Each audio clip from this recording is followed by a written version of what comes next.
We do have like a work shed where all my tools are. That's like a walk. And once or twice I've had to go in there at night. I'm inside and I'm like, if you just keep moving slowly, you'll stay calm. But then you just start doing everything faster and faster and faster. And by the time you hit the back door, you're like, I'm running. Grown man running in the dark. Okay, so let's record the intro now. So what did Milkless? Because I think we start with a name. Two dads. We love our kids. But then we also need them to know that we're like pretty cool and it's not like a wimpy podcast. So, hey. Hey. Milkless. Hey, welcome. Hey, Milkless. Call the audience, Milkless. What's up, Milkless? Max, coming at you. What if that's it? That's our first take. On this episode of the podcast, we're going to be doing a Halloween special, talking about scary shit, scary movies, scary monsters under the bed, scary separation anxiety. We're going to kind of go through the different fears you're battling at different ages, talk about the things that Max and I have tried to kind of assuage those fears and be there for them, but also let them figure out how to deal with it themselves. This is a fun one, so listen to it. All right, Matt, today we're talking about your kids' fears when your kids are afraid of stuff. Your monster under the bed. They're afraid of getting a shot. They're afraid of the boogeyman, strangers, loud noises. The DAC. Afraid of the DAC. Afraid of the DAC kid. So what do you want to get into today? How should we kick this off? Well, I have a quick story because it was one of my all-time favorite quotes from my daughter. Very earnestly, we were talking one time. She's quite scared of shots. And she goes, I think the worst thing is shots. And then she paused a second and then she goes, no, it's dying. Worst thing's dying, then shots. Yeah. Even at a young age, kids know there's scary stuff out there. Well, I used to be more afraid of throwing up than dying. Is that right? Oh, yeah, until I was like 10. Interesting. Oh, I would just... Nightmare. I can't think of anything scarier than that. Maybe a good place to start. There are kind of some like what fears are kids feeling at what ages? Because it does seem like there are real patterns. Yeah, let's go chronologically. What about the babies? What scares babies? Yeah, babies, we got obviously like loud noises. If you accidentally drop pots and pans with a baby on a baby Bjorn, like no worse feeling when they like shake. And it's like, oh man, like what have I done to you? So sorry. And then they start crying. It's like horrible. We have a picture of my oldest daughter wearing like the headphones you wear when you're like shooting a shotgun, just so he can vacuum. Yeah. Because she just couldn't fucking handle it. It's too much. Oh yeah. And at that age, it's kind of like, what are you really you're not gonna really toughen up a baby. So it's like, just avoid and coddle all those fears. Yeah. Then we get into like strangers, and this hits, when they start to kind of really recognize people, because like a newborn is just a bag of meat. So like stranger danger happens what, like 3 to 6 months, 6 months to 9 months. Yeah. I mean, you have a baby right now. That's like supernatural and evolutionary. I mean, they're not really, I don't think babies are supposed to be held by that many people that they don't know. Like, I just don't think they want it generally. And they can kind of get more used to it. But my wife and I have probably been a little slower than the average parent to be like, yeah, hold the baby. Yeah. I mean, I agree with you on that in the sense that like babies will not naturally do that. But then it's also the thing you always say that like we used to be raised by a village. And in those villages, I'm sure you could toss the baby around. Yeah. Even when they're 1, when they're 2, because they know everybody. Yeah. And it's like this weird thing in modern society where it's like, I've experienced both with a baby that when we were living in Boston before the company, we didn't really have a lot of friends, and we had grandparents that lived like in a different state. So, they knew the grandparents, they have to get kind of like warmed up to them. It took like a day to get to know them again. But then any other strangers, it was like, yeah, no. Whereas now we live in like a community where like a guy just like rode his bike over our house on his way by. He just rang the doorbell. I was like, hey, how's it going? Haven't seen you in a while. Just like came into our house. Like, so. Dude, that's fucking great. Y'all are so good at creating that. That is like a rare thing in this world and really, really cool. Yeah, no, we love it. And it's like our youngest is way more chill. And even as like a 1-year-old, it's really just like getting enough reps with safe people. Then they learn to trust mom and dad's face. Oh, yeah, yeah. But, I know that same feeling where it's like, Aunt Peggy comes to town and it's like, yeah, give me the baby. And it's like, the baby doesn't know you and is kind of not used to strangers. Yeah. I'm not a stranger. I'm family. Give me that thing. And he grabs the baby and it wails. It's like, what? It doesn't like me. It's like, well, right now I don't really like you. Fucking Peggy. Look, Peggy, it's not you. It's 4 months old. It couldn't be your personality. It's your face and your whole vibe. It's like he can sense vibe. It is wonderful when like your parents and all those folks can hold the baby. We've just always decided like we'd rather offend somebody than have our baby spend a lot of time with somebody that she don't want to be with. Yeah. I will say the one like true exception to this rule, usually it's moms of kids about the same age. First time they meet our baby, they just with such confidence grab her and she kind of looks at him and she's like, all right. Yeah. You seem like you know what you're doing. Yeah, there is like a beat though where the baby kind of looks around like after a kid falls and scrapes their knee. Like, am I going to cry about this? Yeah. Is this a problem? Yeah. I guess this woman's confidence is just washed over me. Yeah. I guess this is a true mom. Yeah. All right. So strangers. Okay. Now what about then they get older? Toddlers, you get into separation anxiety, and this, happens. It can happen in different ages for different kids, but usually when they start to become really lucid and aware that you're going to leave and can have that anticipation. So, anywhere 2, 3, 4 is like the prime zone for the separation anxiety. We're actually going through it right now with our 3-year-old, like pretty heavy. Oh yeah, because we went to Europe for 2 weeks together, did a 2-week vacation, so we were all together. Our routines got blown to smithereens. Come back, we had like daycare number 1 girl here, like was literally like the queen, walked in, like loved it. Oh, had not been a problem. Oh no, it was like great. Oh wow. But then now we come back anytime after vacation, we blow up our routine. Yeah. We know we're going to pay for this, but it's like, come on, it's worth it. To be fair, like I'm not great when I come back from a vacation either. No. Life can be a little disappointing for a little while. I have Sunday scaries for 3 days after a vacation. Yeah. But so she like will not let me go and like won't let me leave the drop off.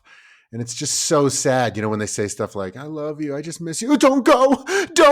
And it's like, oh God, just stabbing me in the chest. Yeah. Yeah. I got a technique though. You got a thing? Because that moment is fucking rough. That's a rough place to be. You got separation anxiety. I got something that's going to work 45% of the time. Okay. I do something that I made up like 6 years ago, role playing with the kid, minimum 3 times in the morning. So what you do is you actually act out as perfect as possible. You act out what's going to happen. So we'll get the backpack, we'll get the water bottle, the lunchbox. We'll find a hallway that looks like drop off. And we'll say, okay, we're going to pretend this is drop off. Okay. And remember how yesterday, you cried? Okay. We're going to pretend and walk through it. Okay. You want to pretend this is drop off and we'll pretend that that's your teacher over there. Okay. Here we go. Okay. We're going to get dropped off. I love you so much. Bye. And then she's like, okay, bye, Dad. And it's like kind of like a fun, like silly thing. And does she go into another room or something? Do you have? Yeah. And then I leave. And then I leave. Okay. And then like 10 seconds later, I come back. I'm like, all right, great job. Okay, let's do it again. You want to do it again? Yeah. And then we do it again. And then we do it again. And it works like, let's say 35, 40% of the time, but that's better than 0% of the time. Yeah. And then we did that for a couple of weeks and then it goes away and it starts to work. Like then you get good drop. Well, then maybe what you could say is that it takes a while, but it works 100% of the time. Yeah, true. So what is it? I think it's fucking awesome, first of all, that you came up with that. That's like, I think that's so fucking cool. What do you think makes it, why do you think it works, I guess? Maybe that they are kind of failing so much, like quote, failing, like they want to have good drop. Like we'll talk about it at dinner. Like, hey, drop off was kind of bad. Like tomorrow you want to kind of be chill. It's like, yeah, it's going to be a good drop. I love daycare. Cause they do. Yeah. Right. At pickup, they don't want to leave. Yeah. It's something about that moment and they can't handle that moment. And I think that the role playing maybe gives them that confidence where they get some wins under the belt. They get to be good at it. Yeah. I think for things that are scary, pretend play and stories, like it gives them this like power that they don't have in that moment. Yeah. They get to be the protagonists of this little show that you're putting on over and over. I've even heard people talk about that it can be powerful for kids to switch roles, to sometimes have the kid play the parent and experience it from our position, because they do view us as very powerful, and it's like also kind of an exercise in empathy. Oh, that'd be like huge for empathy. Yeah. Yeah. So I just, man, I think that's a really fucking cool instinct to deal with scary stuff through pretend and through play and being a part of that with her. And that moment too, That is such a hard moment as a parent to validate that they're having a really big feeling and to have empathy for like how upset they are, especially when they're like so upset. It seems like you're being dragged away by the fucking police. You know what I mean? There's two schools of thought, like, and I've done both. Sometimes at drop, I can work through it and like use humor. I'll be silly. I'll be like, oh, you got this. Because especially if it's a thing that I know that they love. It takes 25 minutes. Yeah. Other times, last night, I'm coaching the 6 and 8-year-olds basketball team. The boys are already in the car. And I'm like, all right, I'm leaving. See you guys. Love you. Bye. And then all of a sudden she's like, no, daddy, don't go. And I'm like, okay, I have 30 seconds to like let her know I care, but I get the fuck out of here. Like I'm going to be late. So I'm like, oh, hey, sweet. And I try to be slow. I love you so much. No, don't go. Don't go. And like grabs onto my leg. And I'm like, no, this is going to be a crowbar situation. Like, it's like, I love you more than anything in the world. Get off me. I think as long as you don't get mad and then, you know, let the rip happen. There's also this thing where often like it is felt super brutal, but then my wife will text me 30 seconds after I'm out of the house just to say like, she's fine. Yeah. In your desire to not rush out of there, you can actually prolong something that is just going to be unpleasant for as long as it's happening, you know? Yeah. It's always felt super random at our house. Like we've actually never really had a problem with school drop off. She just could always do it. But then there would be like 363 days out of the year, she just says goodnight to my wife, just goes and gets in bed with me. But then sometimes she will just start saying the word mommy over and over and over and over again.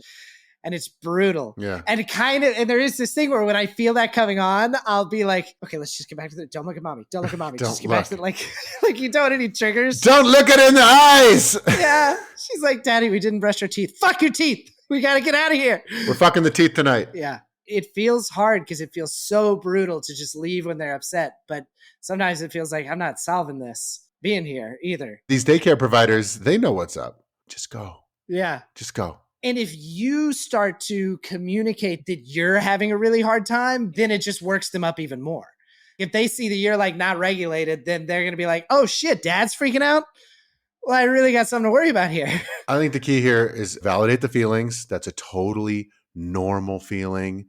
I used to feel that way as a kid, but this is what's happening, and you get the fuck out. Normal is a cool way to put it because it doesn't make them stupid for feeling it, but it also doesn't say that anything really bad is happening. Right. You don't want to go too far in the validation where it's like, yes, please be scared again tomorrow night. It's like, I am so sorry you're having such a hard time. I'm fine. I'm good. I just want you to know I'm good, but sorry, it's so hard for you. Yeah, it's a tricky one. I think the thing that I can do better is just not snap at them. Like, I was just here. I was just with you. Like, or there's nothing to be afraid of. Yeah. You know what I do that sucks? I'll say the words that are the good words. Like, oh man, you're having such big feelings. Yeah. But I'll say them like, these are awfully big feelings. You know, that little stink of like, this is a big response to the circumstances. And like, that's shitty. That's just making her feel dumb for feeling it. But it doesn't help her stop feeling it. Yeah. But it's hard because it's like, you know, those fears are not rational. Yeah. Oh, one last thing on separation anxiety. If bedtime has to do with it, I got another little trick just to throw in. If the kid won't let you leave, one thing that I've done to been able to get out of the room is I'll say, can I check on you in 10? And we call it 10, 10, 10. I'll see you in 10 minutes and then 10 minutes and then 10 minutes. And I'll keep coming in every 10 minutes. Yeah. If they're still awake after 10 minutes, I just kind of want to like let them know like, yo, I'm here, guys. I love you. Yeah. That's a good, I think it's like pretty hard for kids to sleep by themselves. Like they'd probably rather sleep in your bed. Most kids would probably rather sleep in their parents' bed until they're pretty old. Don't you think that's true? Yeah. I mean, I'd rather sleep in my parents' bed right now. That's weird. But yeah. But I mean, who wouldn't? Who wouldn't? I mean, right? But I think that's a good stair-stepping way out of that. Because like my daughter's been scared of the dark lately. And if I have to go get something from the kitchen before she's asleep, she'll like count the amount of time I'm gone or ask me to predict something about like in this many minutes, my dad will be here. That is very comforting and probably helps them go to sleep. Yeah. But also I read something today in prep for this that by staying in there till she falls asleep, you could also be kind of validating the fact that like the fear of the dark is real. And Yeah. they were saying, if you wanted to get out, but if you want to stay in and it's not bumming you out, that's great. If you wanted to get out, what they said was do it in like a 4-stage thing where, tonight I'm going to read like 3 books and then I'm going to stay till you fall asleep. Tomorrow night, I'm going to read like 2 or 3 books and then I'm going to stay for 5 minutes and then I'm going to go stand outside the door until you fall asleep. Mm-hmm. Mm-hmm. I don't care. I love them so much. I'll sleep with them, whatever. So a couple times when they have nightmares, they'll come into our bed. So we have like a kid who comes into our bed probably at least once every few nights, one of our 3 kids. But what's happened, our kids have started to say like, Dad, can you carry me back downstairs? This is not comfortable. Yeah. Because they like their own bed. Yeah. There is comforting. You have a nightmare. You want to be with mommy and daddy. But then at the same time, it's like, there is something about using this different starfish analogy. When you starfish on your bed, laying on your stomach, like stretching out. Sleeping alone's the best. It's so fucking great. So this gets in like what we're talking now about, I think, is getting more into like the age 4 to 6. And then you get into the like classic imagination fears, monster under the bed, that kind of stuff. And we're definitely like pretty hot and heavy in that in our house. So there's this little area between the bed and the far wall where my dog, Baba, sleeps beside my daughter. Mm-hmm. But you can't really see down there. It's just, kind of dark down there. We've since this story put a nightlight down there. But so we're all like, I think she's almost asleep. I think she's out and I'm fucking done for the night. And then she rolls over and she's like, Dad, I had a scary thought. And I was like, oh, what was it, baby? Thinking that it was going to be like, I thought about a tiger. And she just goes, I thought that something jumped up from that spot you can't see and it had teeth and it crouched on the bed and it showed us Baba was dead and then it ate us. And I was like, holy fucking shit. That's a big one. Jesus Christ. She should be a screenwriter. So what I have tried to do with her, because I kind of in that moment was like, holy cow, that's like a good one. Yeah. What I've started telling her is like, you made that. That's yours. You created that powerful, terrifying creature. And like that seemed to click for her somehow. It hasn't fixed it, but it's given her a different way of thinking about the scary stuff that she imagines. I like that. Well, that reminds me of something in like the Eckhart Tolle book that like a lot of times we feel that our emotions are the truth, but there's something in between the stimuli that comes in and the way we react. It's like we have choice in that moment on how we're going to react to it. So I think I could probably teach that to the kids a little bit, that like you kind of have a choice in how you react. And of course, like that's logic. There's feelings in there and it's not as easy as that. But I think for some kids that could be helpful as well. Yeah. To let them know like your emotions are actually not truth. Yeah. It's so tricky because I think one way to look at it is like, of course, like your emotions are not truth. And logic will often guide you better than like that feeling you have. But I think another way to describe the situation is this part of your brain that is making you scared is just out ahead of the part of your brain that can calm you down right now. Yeah. Because it is. I mean, like the prefrontal cortex that can talk you off the fucking ledge is the slowest. It's like you're 25 years old before that thing's all the way there. And so I remember as a kid, I would think of a scary image, something gruesome, like what my daughter described to me, even when I was young. And then I'd think of another one, and then I'd think of another one. And before the part of my brain that could sort that out could catch up, I remember feeling out of control in that way. And so it is truth for them a little bit. Right. But here's the thing. I think also just learning about intrusive thoughts in general. Like when I, for example, do not sleep at all, I will lose the mental battle and start to have intrusive thoughts, think about scary stuff about my family, scary stuff happening. What's actually helpful for me is knowing that those emotions are not truth. I see what you're saying. Just because I'm feeling it doesn't mean that it is 100% the truth. Yeah. And that's actually helpful for me. That's the turning on of the light. Yeah. It's like, oh, I can turn on the light metaphorically. Yes. And kind of say, this is not actually happening.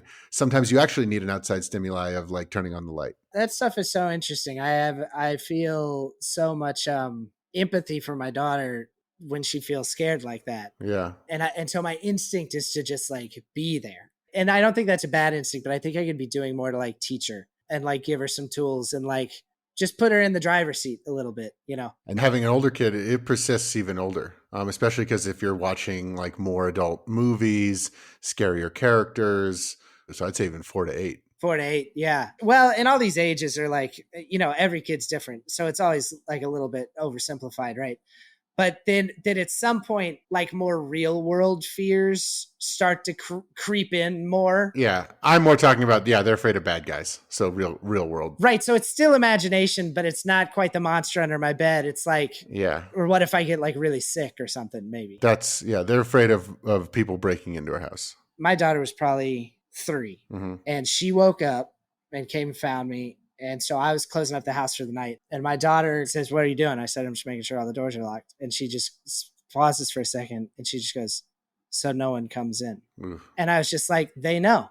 Kids know. And you don't want to like overshare or like introduce them to things that they don't need to know about. But I don't think you can't pretend that the world's not scary, because kids just like figure that out. Yeah. I try to validate the feelings and say, like, I totally get it. It's a normal feeling. I felt that way too. But then I try to use some logic in that, like, we live in a very safe area, because the amount of like violent crime in America towards people that you don't know is very slim.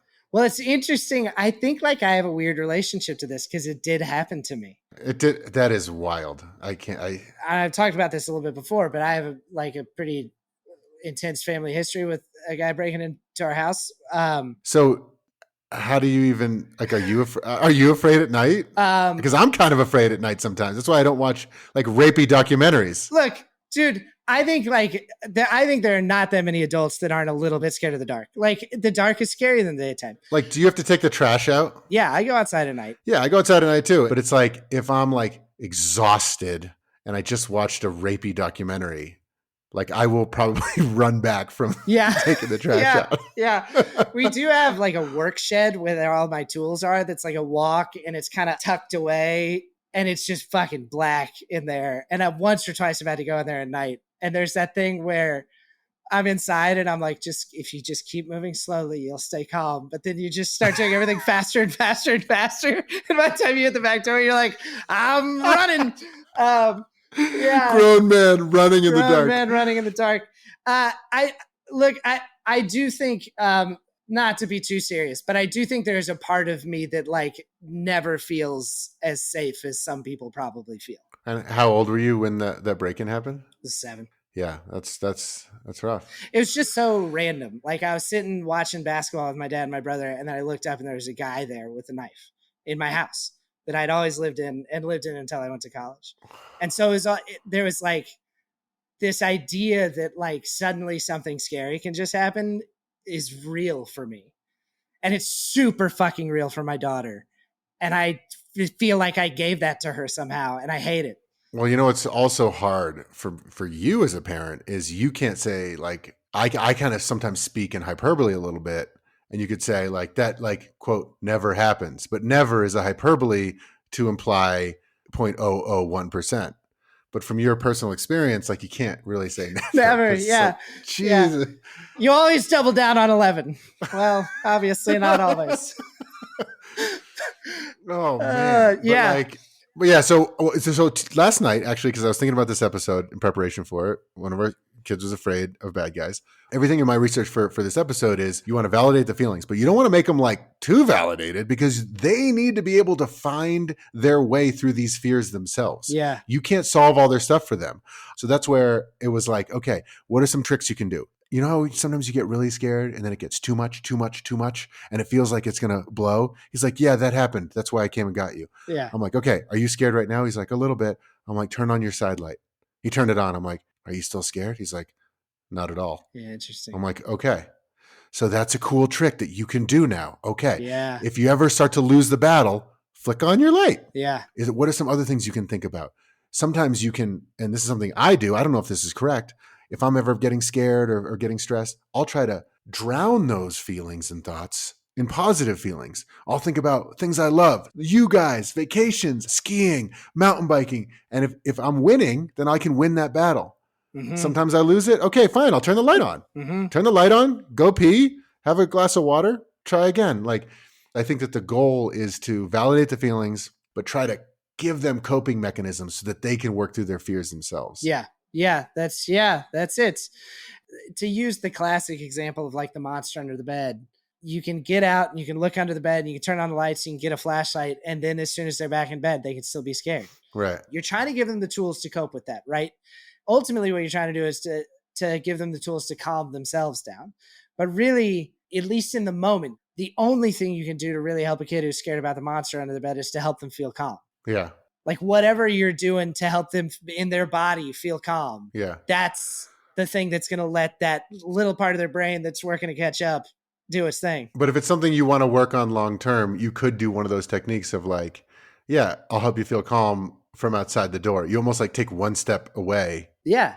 In the moment that they are really terrified, yeah, you want to be there with them, but you want to teach them how to not always have to have you be there with them. All right. So one other thought is like getting into like the fear of death, not to get too heavy, but like we've had this week, one of our kids said, I'm scared. I said, so what are you scared of, bud?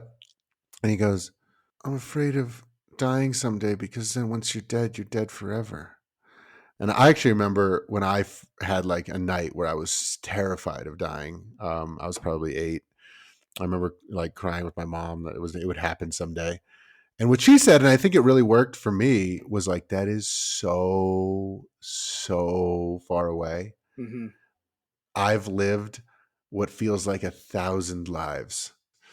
And I think that that's true. And that worked for me mm-hmm. because I can still be present and be aware about death. And I don't need to stick my head in the sand like an ostrich. And I can kind of think about it.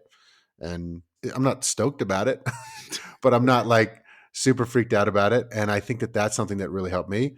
And that's what I always say to the kids who bring that up. Yeah. Because I think that it's really important to actually hit those fears head on. To use something from our Dutch friends, they talk about death like from the beginning. I got a children's book. It's literally about this crow that just died. Their friend, Crow, dies. He's a main character. He dies.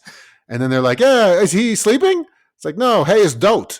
And it's like, oh, hey is dood. What betekent dat? Like, what does that mean? They're like, he's never waking up again, ever. Let's bury him in the ground.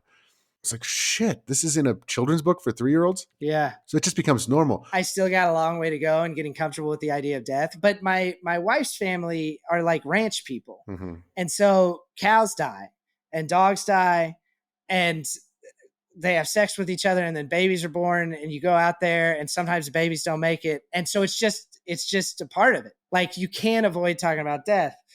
And so I just thought that seemed good. And so like our dog disappeared when my daughter was like 2.5 and mm-hmm. he almost certainly died. Fuck. That's what's still so sad. But, sorry. But I wasn't going to tell her that he was like living on a fucking farm somewhere. I don't like lying to my kids. Yeah. So we just talked about it. I guess I say all that to say, I mean, I do think that like it's important throughout your life to develop some kind of relationship with death where you don't just stick your head in the sand. We at our house have tried to just not hide that from our kids pretty early because it feels like you learn things easier when you're young.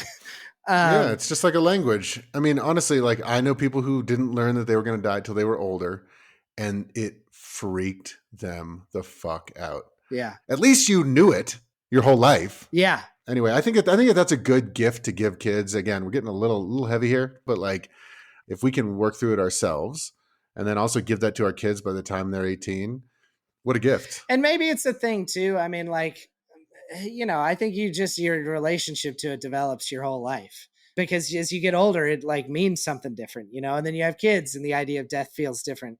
At least it has for me. And your parents get older, you know, things like that. The main thing I'm trying to focus on is like, let's try to have as little discomfort as possible just talking about this. Yeah. So, all right, cool. Cool. Fear of death. That's the title of the podcast episode. This is going to be a banger. Dying. Anyway, the last thing to talk about, particularly relevant right now, everything on television's Halloween vibes. How do you think about exposing your kids or not exposing your kids to scary stuff? I think about it a lot, actually. Our next episode is going to be about watching movies and media, and part of it is going to be like what's appropriate for kids. I think that like scary movies can really fuck up a kid and make a lot of nightmares. Like not like, oh, you ruin their life, but like can make your life harder, can make their life harder with nightmares. Yeah. Like the movie Tangled. Common Sense Media says 5+. This thing has a stabbing in it. Oh, yeah. There's a fucking stabbing. He comes back to life, but it's like he gets fucking stabbed with blood in the chest. Dead. Common Sense Media says 5+. All 3 of our kids have nightmares. And our 8-year-old, last night, I asked him, he's like, I'm scared. I'm like, what about? He's been watching like Steven Spielberg, PG-13, like actual, you watch Raiders of the Lost Ark with melting faces, Ready Player One with a scene from The Shining. He goes, the woman from Tangled. But stuff digs in deep. It gets in, it lodges in deep. Yeah. Paw Patrol sucks, but if you were to just watch Paw Patrol exclusively, you're not going to have as many nightmares. We just went to the new movie. Have you seen the new movie? Yeah, I liked it. I just feel like they were like, all right, guys, write an episode. And they wrote an episode and they're like, okay, just keep writing. Just keep writing 2 more times that. And then that was the movie. It's like ChatGPT. Write it again in a different way. Just 3x it. Just take an episode and 3x it. Yeah, but if the recipe works, I mean, God, they're fucking printing money. I like it. I just like, there were some things that like the whole thing about Liberty not knowing what she was. And then it turns out she's just flexible because she's bendy. It's like, come on. Just lose that plot line. Yeah. Okay. I see what you mean. Just pissed me off. Anyways, I got a good quote. You ready for this quote? It's by a guy named G.K. Chesterton. Okay. Which is how you know it's good. Because there are times when I'm like, why do we have these scary stories at all for kids? Yeah. Like, that's fucked up. Why are we showing them at all? And so the quote from G.K. Chesterton is, fairy tales do not tell children that dragons exist. Children already know dragons exist. Fairy tales tell children that dragons can be killed. Ooh. So that's where I get back to my daughter being 3 years old and saying, so nobody comes in the house. They know that they're not that the world's scary. I don't want my kids to think the world's scary. I don't think the world's scary, but there are scary things out there that you can't avoid. And so your job is to make the kid to make them feel like a protagonist in that story that has some power, you know? That's really interesting. So yeah, you know what? It's not as binary as like, protect the kids from whatever. Maybe you tease out a little bit of scary stuff that's semi-age appropriate stuff, and you help them cope through some of those fears. Yeah. One thing that a friend told me that made a ton of sense, my friend James, said it is so safe to test that stuff with books because you can always stop a book. You can always have a conversation about what's happening in the book. A show is like or a movie's happening to you more. The visual is a big part of it. Scary things can get burned into your brain. I haven't seen The Exorcist since I saw The Exorcist for the first time, and I can just picture her sitting up and vomiting the green vomit. Clear as day. Yeah. Why do I remember that? I don't remember even what the movie's about. I just remember that. Like, the kind of fucked up answer to that question is that it was probably like a minor trauma. Oh, yeah. The things that your brain stores like that are times when you think you might die or something. Like, that's evolutionarily... Your brain was like, remember this, because this means you're fucking screwed. Like, this means run. I remember from being a kid, movies that really fucking stuck with me in a way that was not helpful. What do you think about the phrase, there's nothing to be afraid of? Because I say that kind of a lot. Even if I'm being a good dad and I'm saying, like, let's put on a nightlight, let's do this.